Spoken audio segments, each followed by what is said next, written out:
சின்ன வயசுல நமக்கு கதை சொல்லும்போது கூட 7 மலையை தாண்டி 7 கடலை தாண்டி அப்படின்ற மாதிரி தான் சொல்லுவாங்க.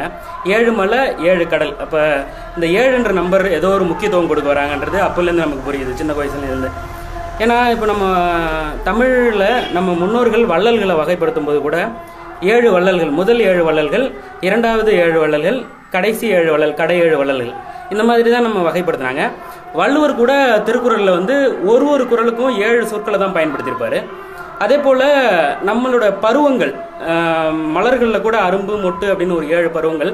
அதே போல் மனிதர்கள்லையும் ஒரு 7 பருவங்கள். அது ஆணாக இருந்தாலும் பெண்ணாக இருந்தால் இப்போ மங்கை மடந்தை அந்த மாதிரி ஒரு 7 பருவங்கள். அதே போல் ஆண்களுக்கும் அந்த மாதிரியான 7 பருவங்கள் தான் சொல்லியிருப்பாங்க. இதுலேருந்து நமக்கு என்ன தெரியுதுன்னா, அந்த 7ன்ற எண்ணில் ஒரு முக்கியத்துவம் கொடுத்துருக்காங்க அந்த எண்ணுக்கு அப்படின்றது மட்டும் நமக்கு தெரியுது. இது இன்னும் சில விஷயங்கள் நம்ம சொல்லணும்னா, நமக்கான இசை இருக்குல்ல, அதில் சரிகம பதனி அப்படின்னு ஒரு